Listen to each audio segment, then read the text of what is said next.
Back in 2017, Nintendo released a really cool butt plug-and-play console with 21 SNES games on it, called the Super Nintendo Classic. I lucked out and got mine in 2019 at a reduced price. And while most have dicked around with it for a bit and let it collect dust, I actually took about 3 years slowly working through every game on this thing. See, the Super Nintendo is one of my top 3 favorite consoles, up there with the PS1 and the Sega Genesis. It was a really good time going back and revisiting these games, although it would have been nice if there had been 25 or even 30 games in here. But hey, Shigeru Miyamoto is a pretty cheap fucker after all, so what can you expect? Now, I'd like to rank these games on a tier list to see how they hold up, and give my honest thoughts on each of these. Fair warning, my views may very well clash with your own, so if you get butthurt, that's on you. I'm just here to talk about the classics. With that out of the way, let's get started.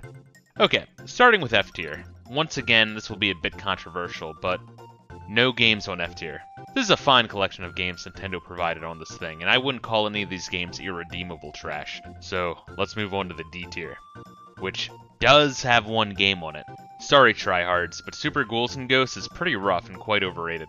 This game is a basic side-scrolling action platformer with a punishing difficulty level developed by Capcom back in 1991, making it a very early release for the console. Only a couple months after the console itself was released in North America. The sound and visuals here are pretty decent, and I do like the spooky atmosphere. This entry in the series takes away from your ability to shoot up and focuses on a new double jump mechanic, where, while your jumps are still dedicated, you can change the trajectory at the start of your second jump. It has a very slow, grueling pace with an emphasis on puzzle platforming. There are a lot of weapons, and while most of them are hot garbage, they do power up with armor upgrades. To get these, you practically need to memorize the location of hidden chests in each level. There are 4 difficulty levels, which is interesting, but there's no save feature, no passwords, limited lives, limited continues, and a time limit for some godforsaken reason. Typical of the series, you also need to play through the game twice with a clown shoes weapon. With no password system, this means all in one sitting. Fuck this game, for real. The typical Capcom SNES CPU slowdown is also cancer-inducing.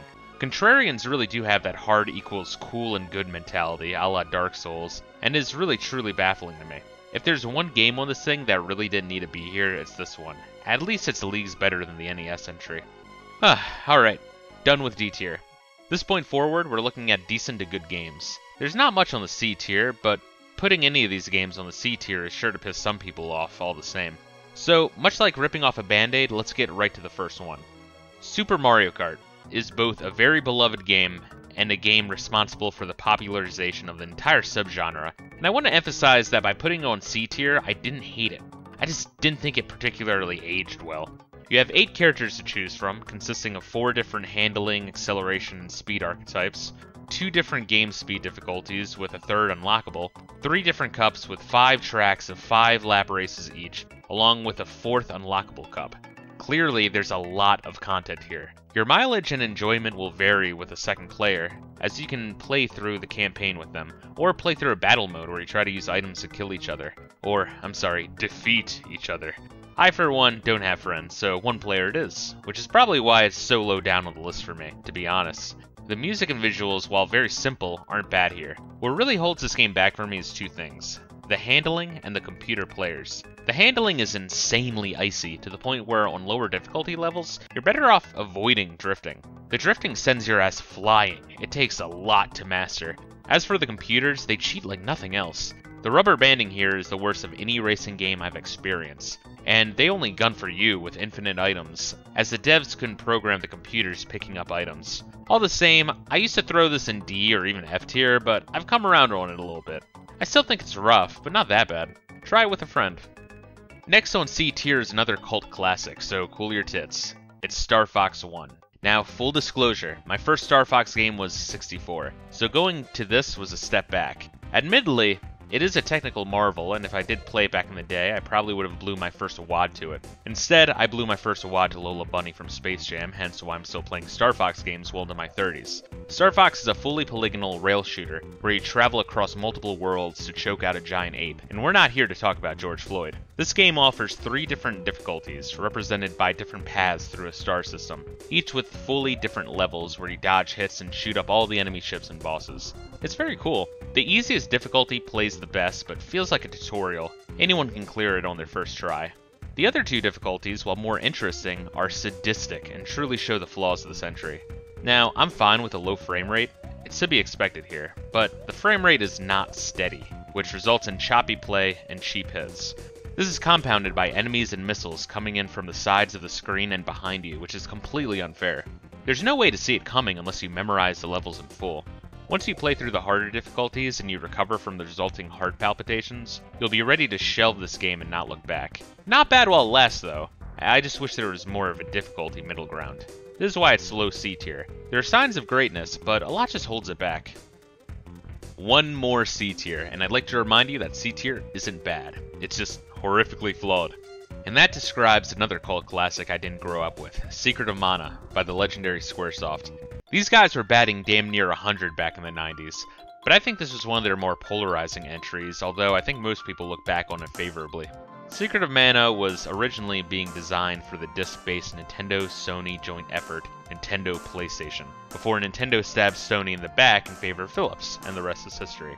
Square cut a bunch of content and released Secret of Mana as it was, and it shows. Secret of Mana is, at its core, a fun, goofy hack-and-slash action RPG, with gorgeous scenery and serene music, where you charge your attacks by spacing them out one from another, playing around with different weapon types, magic spells, and are aided by your two AI partners. If you have a homie to play with, they can take over one of them, and on the OG SNES, if you had a multi-tap, you could play this whole game with 3-player, which admittedly might propel this game into A tier. Unfortunately, I don't have friends. At least none interested in playing a 20 to 40 hour game from 1993. As for the negative, the story is barely there, and what is there is as generic as it gets. It's some cliche 90s Captain Planet shit where you need to stop an evil empire from unearthing an ancient death weapon. The bigger issue is the grindiness, glitchiness, and poor late game pacing. Trust me, I want to like this game more, but especially after the horseshit Final Dungeon Gauntlet with no save points and the awful gimmick end boss, I was very happy to put this one behind me. B tier. Alright, this point on, I just have mostly positive to say. No one can be too booty blasted by anything past this point. Honestly, to have only 4 games in D and C tier is crazy, and just goes to show the level of quality with this thing. Anyway, let's start with Super Punch-Out! Sorry, those 2 exclamations are in the title after all. Super Punch-Out is the second in the beloved Super Hard Boxing franchise that only has 3 games in it, to my knowledge. You use the directional pad to dodge, duck, and block while throwing high and low punches, left and right arms being controlled by 2 different buttons. In this one, you build up a super meter by landing punches, and when it's full, you have infinite single super punches, or a barrage of speed shots. The trade-off being that you can lose it by making mistakes, having to start filling the meter all over again. Like the first game, you play as a 120-pound manlet going up against brick shithouses, learning your opponent's patterns and tells, using their boxing styles against them, in a sort of action puzzle sport game. Admittedly, this game is an upgrade in every way over the original. It maintains the original's brutal pick-up-and-play arcadey action, while introducing more circuits and more fights. This one makes use of the SNES's transparency layer, and has a save battery instead of passwords. There's a lot more animation in this game over the first, which does make the fights more longer, intricate, and calculated while still being fast. This equates to a lot more reading on your part, more strategy, but can make the game seem more gimmicky, with some very ridiculous fights. Somehow the characters are less memorable. I mean, where's Doc Lewis, stealing my bike and telling me to join the Nintendo fan club?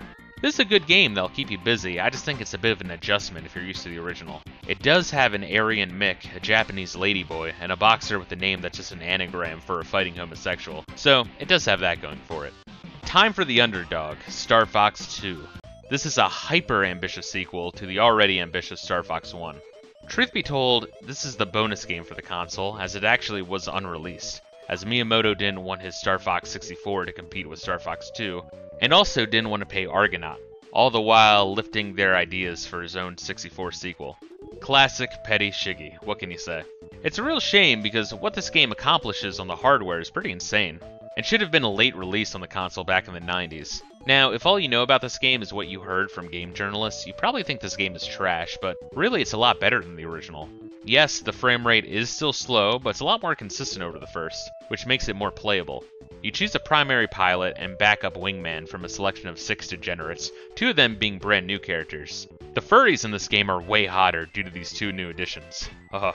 Choosing between 3 difficulties, you get randomly generated level selection on a semi-real-time campaign map consisting of 4 planets, a meteor, asteroid field, space station, enemy battleships, super weapons, planetary missiles, and Starwolf.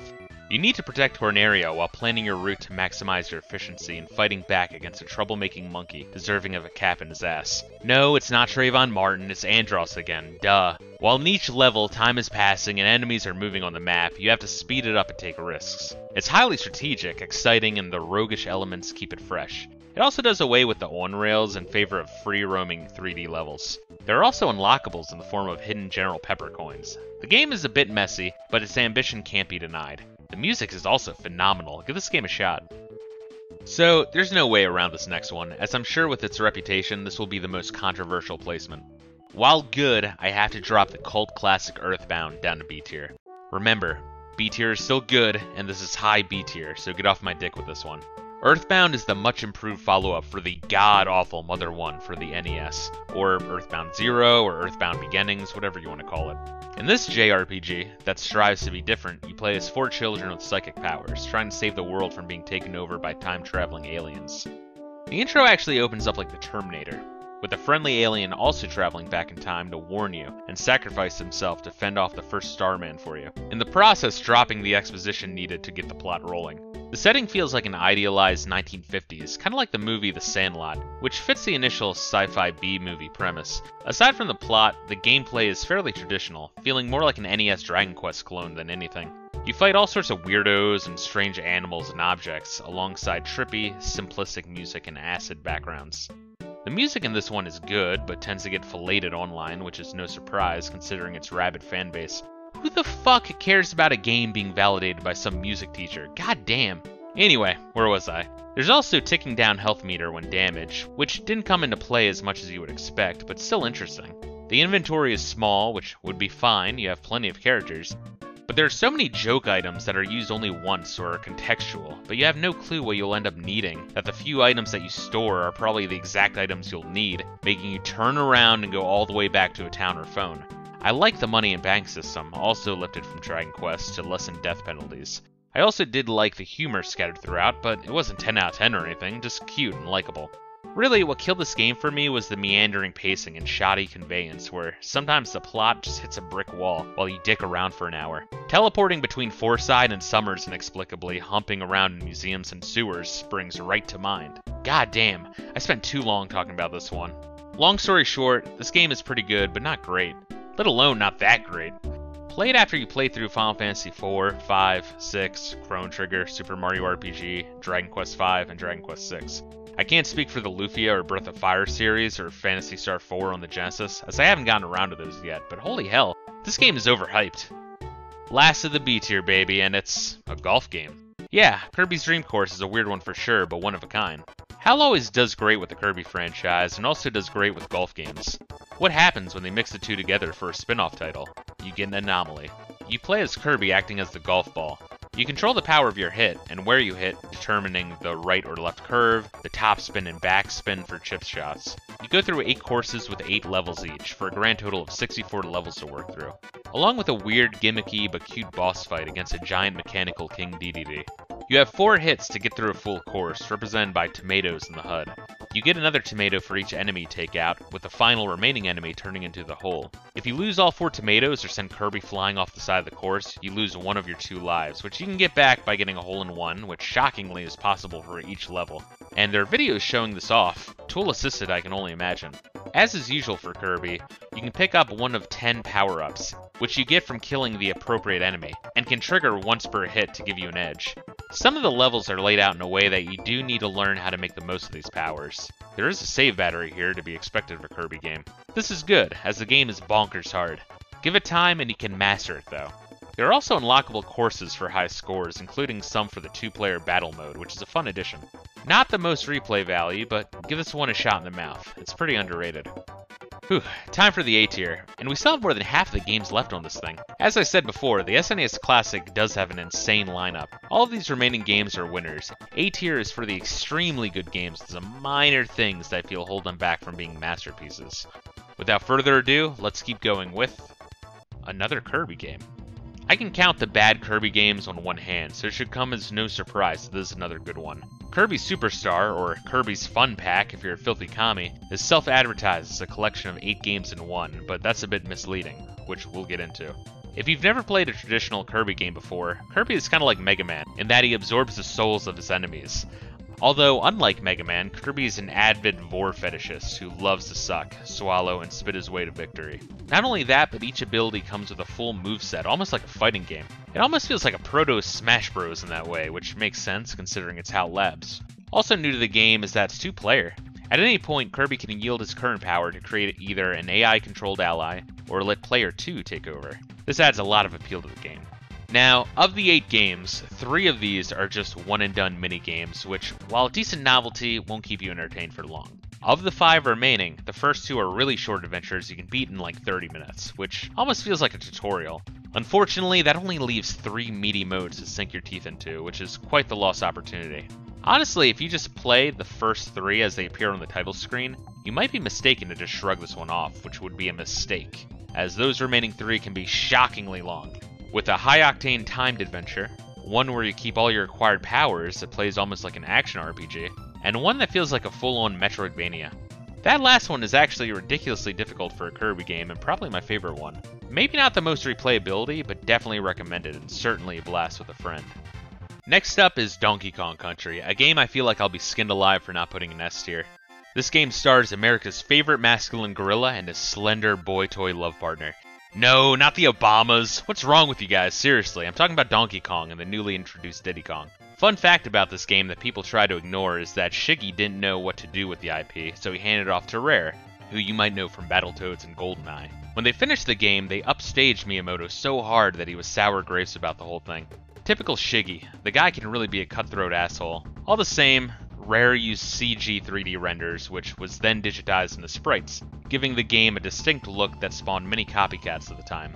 DKC is a very tight platformer where you sprint and jump over obstacles, kill enemies by jumping on them, collect items for bonus 1-ups, and find animal friends that act as power-ups to let you take new paths through the levels and hunt down secrets. The game has a tag team mechanic where you can tag between Diddy and Donkey. Donkey can kill bigger enemies and Diddy is speedier, and if you get hit, you lose one and play as the other. In 2-player, the other player controls Diddy, which can be fun with a friend. The music here is fantastic, and as for the graphics, I'm always blown away by the cool weather effects and atmosphere. The game is decent length and fairly hard, but to be honest, coming back to this one, I breezed through it, which is why it's not an S tier for me. The sequels had characters that played way different from one another, longer campaigns, way more secrets, more levels, and was more challenging. This is still an outstanding first attempt though, and a must-play on the console. God, people are gonna think I'm smoking crack for dropping some of these down to A tier, but I've put a lot of thought into this one. Still very high up on the list. It's the launch title, Super Mario World. Super Mario World is an absolute classic, and some would argue the best Mario game. Mario World does away with the different worlds of prior games in favor of one fluid world map with different paths, hidden levels, and shortcuts. It accomplishes this by having numerous levels with a second exit, prioritizing exploration over speed. This game cuts down on the power-ups from the previous game, but in return introduces Yoshi as Mario's mount, but not in a gay way. More of in an animal brutality way, considering how the pasta-eating guinea slaps the back of Yoshi's skull so hard that his tongue flies out of his mouth by a full 4 feet.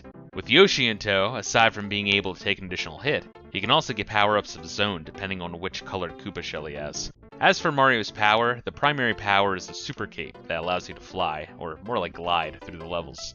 Although, once you get the timing down to accomplish this reliably, it can feel like cheating, so personally, I try to avoid doing this. The card also includes a save battery, introducing save files to the series, and about damn time. Although, I think it's shittily implemented here, where you can only save after certain levels and castles. Honestly, I actually prefer Mario 3 over this one, and while that game did need a save battery, I like that the game was faster paced, had more levels, more environments, more power-ups, and more challenge. But hey, at least the devs were able to sneak in a 9 Inch Nails reference past Shigeru. And it's also fun seeing Mario commit jihad against Bowser's extended family. Surprisingly, the game that barely edges out Super Mario World is its sequel, Mario World 2, Yoshi's Island. This is one of the few games to my knowledge that is a direct numbered sequel to a game that plays almost nothing like the prior entry, besides being a platformer, of course. This is a game I grew up with and rented all the time. Specifically, I remember my dad buying me this one when Blockbuster was clearing out all of its SNES games around 1999 or 2000, so the nostalgia here is real. In this game, you play as Yoshi trying to navigate the entirety of Yoshi's Island, which is now huge. You're on an adventure to get the castaway baby Mario back to his parents. Bowser and Kamek, being known raging leftists, are putting forth every effort to abort baby Mario. They've also confused Yoshi for Pepe, so they really want you dead. Yoshi will eat these godless savage communists, squeeze them hot out of his ass in the form of eggs, and use them as ammo to cap the ones out of reach. You get different kinds of watermelon to use as extra ammo, morph into vehicles to get through bonus sections, and navigate the maze-like levels trying to grab all the collectibles to increase your score. When you get hit, you don't die, instead losing baby Mario while a counter ticks down. When that counter hits 0, you lose a life. While this happens, baby Mario is crying, which, while people make a huge deal out of it, I guess I'm numb to it, as I've never really been bothered. The levels here are huge and reward exploration, and you can unlock bonus challenge levels by 100%ing a full world. The enemies and bosses here are really memorable, many being throwbacks to Mario 2, and the color palette and art style is superb to say the least. The music is also fan-fucking-tastic. This is one of the best looking and sounding games on the console. The only reason this isn't an S tier is that by trying to 100% everything in the game, you will start to resent this one, as some of these levels can get annoying and sadistic going for a perfect. Surprising, considering the core game really isn't that hard. Here's another why the hell isn't this an S tier game, and this one was admittedly so close to getting there. It's none other than the Konami classic Super Castlevania 4. Dumb name, by the way. It should have just been called Castlevania 4, but I digress. Super Castlevania 4 is a soft reboot remake of the original Castlevania, and a vast, vast improvement over the 8-bit entries. If you listen to certain inept, brain-dead, tasteless retards who think loud equals funny, you might have heard otherwise, however. You play as Simon Belmont as you adventure through 11 very long levels fighting numerous cool bosses, spanning the entirety of the black and white horror movie Monsters and Tropes. Unlike the first Castlevania, you go through the entirety of Dracula's lands, leading up to his castle, which really adds to the sense of adventure, absorbing the player into the journey. You get a bunch of limited sub-weapons, some better than others, and some, like the stopwatch in my opinion, being kinda trash.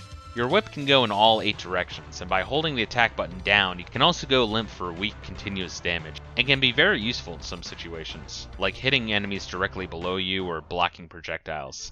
This game shows off a lot of Mode 7 graphical effects, which makes sense considering this was a very early release, which all the more makes it impressive. So what holds this one back? Well, there's no difficulty select. While this is way easier than the NES games, which is an improvement, the first half is pretty easy, with a difficulty spike towards the end half. Once you get good at that though, on a revisit of the game, there's not much to keep you coming back. I will say though, that this is probably the best first-timer Castlevania, and one I strongly recommend. Still in the A tier with what I would argue is the best, if not the best, Contra game, Contra 3 The Alien Wars. Goddamn, Konami killing it. The Contra series is a 2-player arcade-style, side-scrolling run-and-gun that blatantly rips off all things 80s. Predator, Alien, Commando, it's all here on full display. After fighting the savages of Granada and Nam back in 1 and 2, the third entry goes full apocalyptic, where the aliens are laying siege on what I can only assume to be LA. I guess it's time to rip off the Terminator now. Honestly, as much as I love the jungle setting, the fiery but mostly peaceful urban setting is a nice touch. They could claim the game takes place on an average Tuesday afternoon in modern-day Seattle, and no one would bat an eye. One of the things that makes this game so great, aside from the introduction of the difficulty slider, is the new mechanic that allows you to cycle through 2 different weapon pickups, where you only lose one of them on death. Speaking of weapons, they're all good here, aside from maybe the laser. Honestly, that missile power-up is ridiculously OP. While every Contra needs some kind of gimmicky bonus levels, this one makes use of Mode 7, where you rotate the camera from a top-down perspective. This is a little unnatural at first, but you do get the hang of it. Really, the only strike against this game, which barely keeps this from Nest tier, is the lopsided difficulty, where, regardless of difficulty level, you can get solid at the game in fairly little time, but that end boss is insane. I can get through this game on every difficulty, but hit that end boss like a brick wall. I've still never beaten him. A little more balancing would have gone a long way.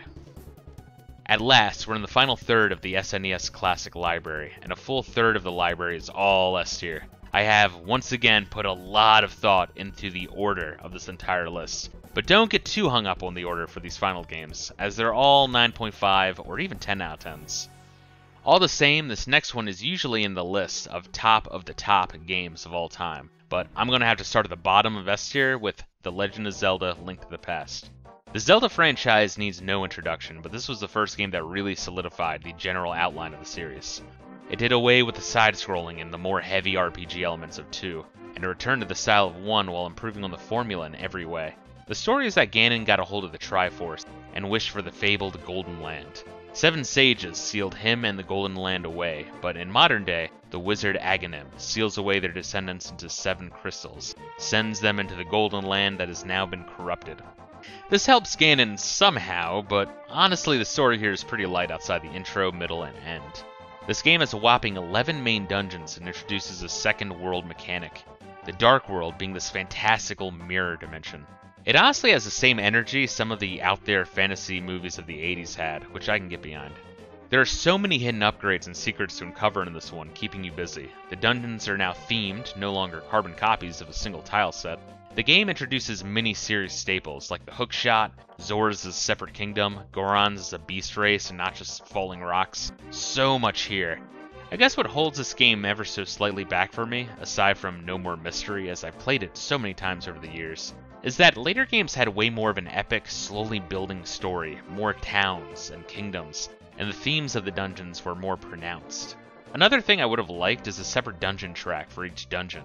Surprisingly, the OST here doesn't have as much music as you would expect. The randomizer scene for this game is crazy though, so if you've never played a randomizer before, this game is a fantastic way to get your willy wet. Next up is the one S tier game that I did not grow up with at all, and only recently started playing. Street Fighter 2 Turbo. Man, I wish we had this one as a kid. Street Fighter 2 is a one-on-one competitive fighting game by Capcom with 12 extremely distinct characters, intentionally unbalanced. Each character has a different backstory and a purpose for fighting, as they compete in a worldwide tournament held by some commie dictator, M. Bison.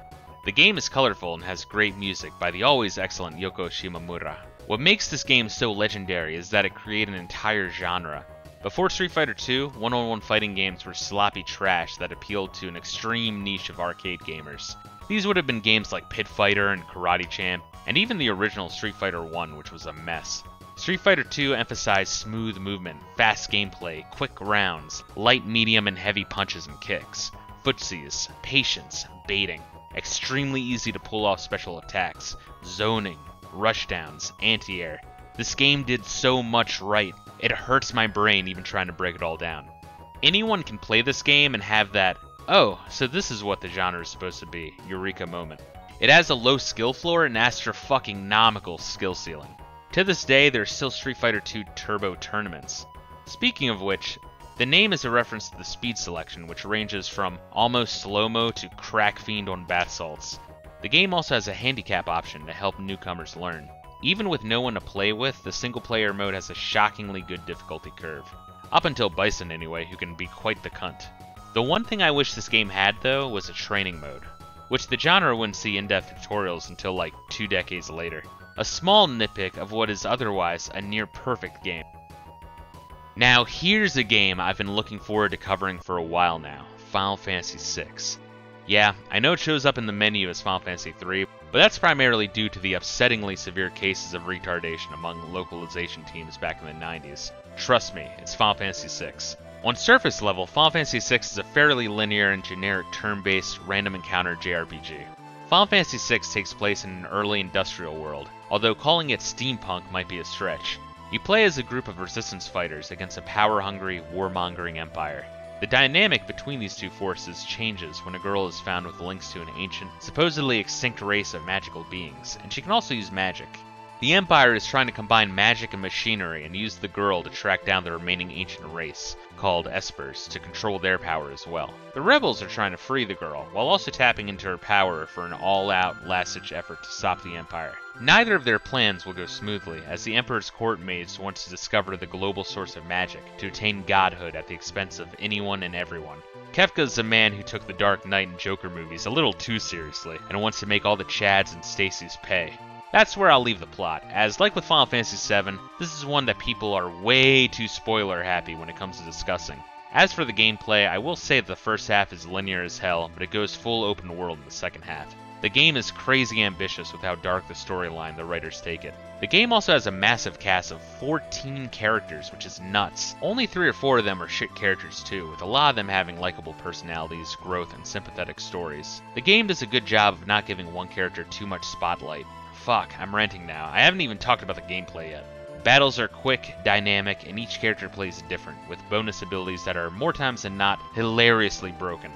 Goku over here can use infinite AoE attacks. This one sex-pest nerd can gas the enemy party anytime he wants, making Hitler smile from above. And some of the characters that seemingly suck have ways for you to discover to make them do infinite damage on your opponents. You can equip magic source items that let you gain ability points, and once you get enough, the character permanently learns the spells offered by that item. That's right, by the end of the game, every character can know pretty much every single spell in the game. This game just invites you to find ways to break it, which I love. The visuals are great, Nobuo Uematsu knocks it out of the fucking park with his OST, and there are more side quests than ever before in the Final Fantasy series. Aside from the linearity in the first half and possibly a bit of a mess of ideas and features, this is just fantastic. It's about 40 to 60 hours plus as well, which is unreal for 1994. I would recommend this game to anyone, and while I would probably rank Final Fantasy IX and Final Fantasy V above this one, this would definitely be in the top 3 of the series. Whoa, sorry for that one. I'll try to dial it back moving forward. Next up is the absolutely criminally underrated F-Zero. This game was actually the second launch title alongside Super Mario World, and to me anyway, this might just be the greatest launch title of all time. F-Zero is an extremely fast-playing racing game that shows off the scaling and rotation ability of the Super Nintendo's Mode 7 to rotate the track around the player, creating an exceptionally convincing 3D effect. I can say without a doubt this was one of the most impressive racing games of the time, and a glimpse at the future of racing games that I feel was cemented by Sega, Namco, and Sony in the following generation of gaming. F-Zero takes place in the distant future, when the elite of the galaxy are so rich they have to revert back to a Roman Colosseum style of entertainment. This being the F-Zero circuit, where full racetracks would be constructed on alien planets and in the sky above inhabited cities, where the racers would consist of thugs, criminals, thrill seekers, and the eccentric. They race around in magnetic hovercraft, flying at speeds of hundreds of miles per hour, hitting ramps, dodging landmines, and even the occasional jihadi racer. The gameplay is exhilarating, and you really get in the zone and have to pay attention to your life bar, lest your ship explodes and then you, retire. Aside from the mines, the barriers are electrified, and the enemy AI is some of the most aggressively douchey pricks you'll ever experience. They will bump into you out of spite right as you hit a ramp, sending your ass careening to your death. You do have the makeshift pit stop every lap to put the odds in your favor, as well as a nitrous boost you get once per lap. All this requires a lot of memorization, which is fine as there are 3 different leagues, each with 5 tracks, 4 different carts that handle very differently, and 4 different difficulty settings. So there's a shit ton of replay value here. I guess what really blows me away with this one is the creativity and how unlike Nintendo this game is. It's super difficult, revolves around Coliseum-style death races, has a sci-fi setting, has a rocking hard soundtrack that would fit in with a Mega Man or a Castlevania game, has bounty hunter superheroes and alien assassins, and the manual came with a Western-style comic, with American comics clearly being part of the stylistic inspiration behind this game. Just out there, man. If I had to say one thing bad, it'd be that the rubber banding is horseshit, but that's about it. We're on to the final 3. As insane as this might be for some of you, for not putting it at number 1, I'm going with the indisputable 10 out of 10 game Super Metroid. Super Metroid is the 3rd entry in the series, and vastly superior to the earlier entries in every single way. You play as Samus Aran, loner, hot blonde, deadly bounty hunter, who's essentially a one-woman interplanetary genocidal missile. You get back to the initial planet of Zebes from the first game and find the skeletal remains of the base you had previously eradicated. Galactic terrorist space pirates have made camp, vastly expanding on the prior base. They're here to finish their R&D on weaponizing the destructive alien lifeform known as the Metroid. You have little to no direction, numerous suit and weapon upgrades to obtain, and a massive network of tunnels and subterranean environments to explore, including crashed ghost ships, oceans, volcanic cores, caves, ruins, and technological structures. Along the way, there are a bunch of bosses you need to take out in order to clear the way for the final showdown with Mother Brain. These bosses include series staples like Barney the Dinosaur and Amy Schumer. Now, aside from being a fairly lengthy campaign, this game also kills it in the sound and visual department. The soundtrack here is legendary thanks to Kenji Yamamoto. another composer that gets overshadowed by the likes of Koji Kondo and Nobuo Uematsu. The atmosphere with these compositions is thick and oppressing at times, really setting the mood for the gorgeous environments you explore. The only thing that holds this game ever so slightly back for me is the lack of replay value, which, once again, the randomizer and hack scene is really strong here. The one thing that puts this game into legendary status is that before this game, yes, you had Metroid 1 and Castlevania 2, but this game cemented the genre of Metroidvania that spawned a treasure trove of fantastic games, trying to recreate and improve on the formula laid out here. Unfortunately, I think the indie scene went a little too hard with it though, to the point of genre exhaustion, but the core of what began with Super Metroid is still undeniably great. These last two are in my personal top 5 games of all time list, and both are some of the first games I've ever played in my life, so keep that shit in mind. There may be some bias here. But second place is going to Mega Man X. Mega Man X is a bold evolution of the prior Mega Man series, after Capcom tried desperately to give their fans franchise fatigue by releasing 6 Mega Man games, one after another on the NES. The X series is kinda like the edgy younger brother, if you will. Mega Man X takes place in the far, far future of the Mega Man universe, when robots become self-aware Terminator style, but also having free will. This had the adverse effect of creating robots called Mavericks that turned on humanity in the name of self-autonomy. In response to this, there were a group of robots called Hunters to reel in the Mavericks and protect the humans. Dr. Kane unearths a robot, X, and activates him. It turns out this robot was Dr. Light's final creation, and the first free will, self-aware robot prototype. X isn't as strong as the Hunter leader and friend, Zero, who guides you along the way as you take down 8 powerful Mavericks in pursuit of Sigma, the Maverick leader and X-Hunter. Fucking crazy how in-depth some of these side-scrolling action games would get, yeah? Now, I have the difficult task of explaining why this game is so good without sounding like a certain loud, mouth-breathing moron who made a video on the subject, but I'll try my best all the same. I know I'm a broke record here, but the environments in this game all look phenomenal and really stand out from one another. A snowy mountain, a beach, an airport, a forest. These are all things that the OG Mega Man series did well as well. Same thing with the music, with there not being a single track that isn't one of the best on the console. The only difference is, being on the Super Nintendo, Capcom really did flex over the original NES series. The bosses all being different sizes and shapes is another thing that I think makes the adventure more memorable over the NES games. I want to hone in on that term though, adventure. This game really does capture the hero's journey, as you start with way less HP, slowly gaining more mobility, armor, and health increases along the way, instead of just boss weapons. With all these improvements on an already excellent formula aside, the key things that make this game so distinct over not just older Mega Man games, but side-scrolling action-adventure games overall, is the speed and vertical mobility. The ability to dash and wall kick is such a game changer, it can't be understated. If I had only one complaint, it's that Capcom couldn't keep the level of quality up for the rest of the series. Yeah, 2 and 4 are great, but 3 felt sloppy and vacant, regardless of Razorcuck's shitty takes. And 5 onward were flat out bad. Ah well, at least we have 3 solid entries in the series, if nothing else. Okay, to me this is the greatest game of all time, and I'm gonna have to sell it to you in grades on why that is, so here it goes. Mario RPG Legend of the 7 Stars. Mario RPG is the out-of-left-field joint effort by Squaresoft and Nintendo to make an RPG for everyone. They also got Street Fighter II's Yoko Shimomura to compose the soundtrack, who absolutely annihilates any expectation. I really do think this is her crowning achievement. Anyway, the plot is simple but intriguing. Mario is out to rescue Peach from Bowser's castle for the umpteenth time, when a 40-story giant sword from space crashes into Bowser's castle. This sends Bowser, Peach, and Mario flying to different ends of the planet, but also has the effect of shattering Star Road, where the people of Mushroom Kingdom have their wishes granted. Mario must track down and team up with Peach, Bowser, who wants his castle back, Mallow, a lovable magic-casting cloud boy who thinks he's a tadpole due to being touched with autism, who wants to find his real family, and Geno, a guardian of Star Road inhabiting the body of a puppet until he completes his quest and returns back to a reconstructed Star Road. The villains, on the other hand, are galactic invading arms merchants, taking over worlds to use their resources to make more machines of death. Kinda like the Board, or maybe the Saiyans or something. Real interesting plot for a Mario game, and uncharacteristic of Nintendo yet again. Mario RPG is another JRPG, my preferable genre. However, what makes Mario RPG distinct is that it's an RPG light, in that it tries not to be too bogged down by complex mechanics, endless grinding, or a super heavy plot. It's turn-based, but it uses timed attacks to spice up the battles, a la Paper Mario or Legend of Dragoon. Instead of an overworld to roam, you have a map screen with self-isolated areas to select to fast travel to. Don't worry though, as these areas have quite a bit of exploration to them for hidden items and Easter eggs. These areas are very distinct and have Mario and company traveling through puzzle forests, sewers, islands, towns, sunken ships, towers, mountains, dungeons, and clouds. Your typical Mario adventure, and fans of the Paper Mario series or the Mario and Luigi games will be right at home here. The game does have an isometric perspective, which really suits the Donkey Kong Country style pre-rendered models turned sprites. There's also platforming, obviously, it is still a Mario game after all, and I have heard people having a bit of a learning curve with some of the sections, but it's intuitive and you pick it up real quick. The only places with tricky platforming I'd say are backloaded with the Beanstalk area, the volcano, and Bowser's Castle.